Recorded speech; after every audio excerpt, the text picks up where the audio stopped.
Assalamualaikum warahmatullahi wabarakatuh. Kali ini kita akan membahas berkenaan dengan gas ideal. Ada dua kata yang perlu kita jelaskan sebelum mendalami apa itu gas ideal. Yang pertama berkenaan dengan gas, kemudian istilah kedua yaitu ideal. Sesuatu yang ideal mungkin tidak ada ya di dunia ini. Jadi nanti kita akan mendekati ideal.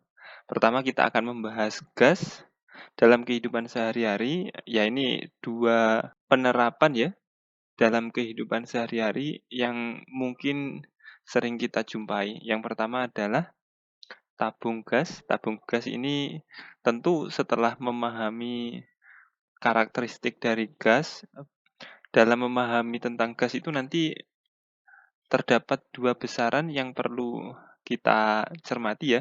Yang pertama itu besaran makroskopik. Besaran makroskopik itu berkenaan dengan tekanannya. Tekanan itu simbolnya P, kemudian volumenya, kemudian suhunya. Volume V, suhu itu T. Dan besaran mikroskopis.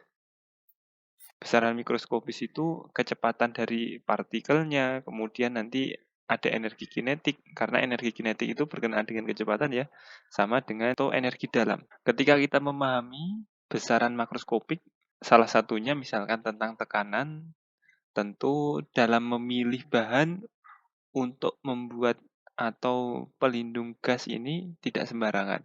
Karena gas ini akan berada pada tekanan yang tinggi, sehingga tentu lapisannya ini juga harus satunya kuat, kemudian dipilih dari bahan-bahan yang sangat tidak mudah ini ya, tidak mudah pecah gitu ya. Kalau misalkan pecah ya akibatnya mungkin seperti rumah ini.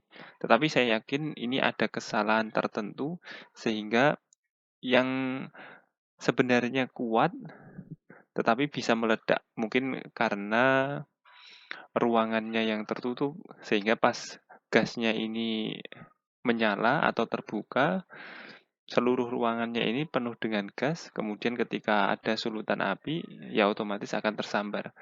Ketika suhunya naik, nanti ada hubungan antara suhu dengan tekanan, sehingga menyebabkan ledakan dan rumahnya ini pada rontok semua. Kemudian yang kedua, ini berkenaan dengan jenis gas ya.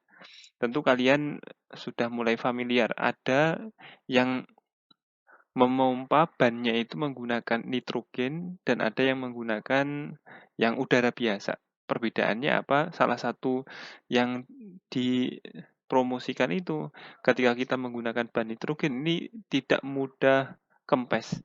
Kemudian bannya itu juga tahan lama. Tentu dengan sifat-sifat dari nitrogen itulah kenapa ban itu mungkin tahan lama dan tidak mudah kempes. Selanjutnya kita akan membahas lebih detail ya berkenaan dengan sifat makroskopis ini. Tetapi sebelumnya kita akan memahami dulu, tadi kan gas sudah sedikit disinggung, sekarang istilah ideal dalam gas. Yang dimaksud ideal itu apa gitu ya. Kita tahu bahwa materi itu dibagi menjadi tiga ya, yaitu padat, kemudian cair, kemudian gas. Perbedaannya apa? Kalau padat ini tarik-menarik antara molekul penyusunnya ini sangat kuat.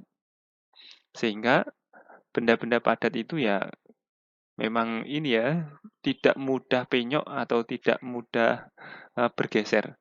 Sedangkan bahan-bahan yang cair ini tarik-menariknya kurang kuat atau lemah sehingga mudah ditembus atau mudah berubah bentuk.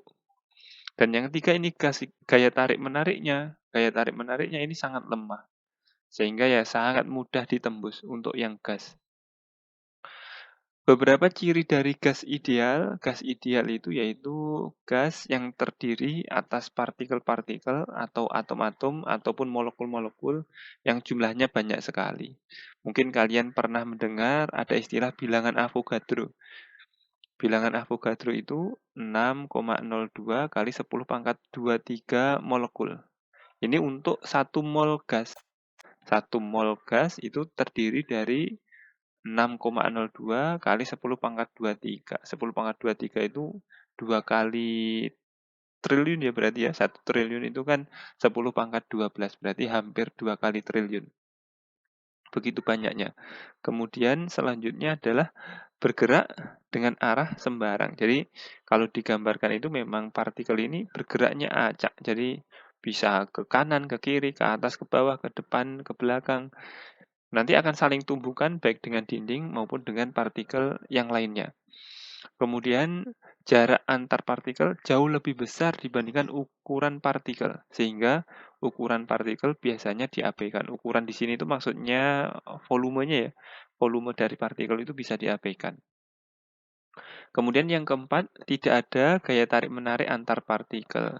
Kita tahu di hukum Newton tentang gravitasi ya, setiap benda yang bermassa, ini misalkan M1, ini M2, ini akan saling tarik-menarik dengan gaya F sama dengan G M1 M2 per R kuadrat. Partikel ini sebenarnya mempunyai massa, tetapi untuk gas ideal, gaya tarik-menariknya ini bisa diabaikan. Kemudian yang selanjutnya adalah tumbukan yang terjadi merupakan tumbukan lenting sempurna, sehingga energi partikel tidak hilang dalam tumbukan. Ini tumbukan antara partikel dengan partikel yang lainnya dalam gas ideal ini tumbukannya sifatnya lenting sempurna. Memang ada beberapa jenis tumbukan ya, tumbukan lenting sempurna, tumbukan tidak lenting, dan lenting sebagian. Ini untuk yang gas ideal ini tumbukannya lenting sempurna, sehingga berlaku hukum kekekalan energi kinetik. Kemudian yang terakhir adalah berlaku hukum Newton tentang gerak. Di sini sedikit disinggung ya dari gambarnya ini. Gas yang sesungguhnya ini partikelnya memiliki volume. Tetapi untuk gas ideal, volumenya itu bisa diabaikan. Kemudian yang sebenarnya ada kehilangan energi saat tumbukan. Tumbukan antara partikel gas ini akan kehilangan energi, mungkin kehilangannya itu mungkin dalam bentuk panas atau dalam bentuk apa gitu ya. Sedangkan pada gas ideal ini tumbukannya itu elastis sehingga bisa berlaku hukum kekekalan energi kinetik. Kemudian gaya antar molekul itu ada, sebenarnya ada, tetapi di gas ideal ini gaya antar molekul ini diabaikan.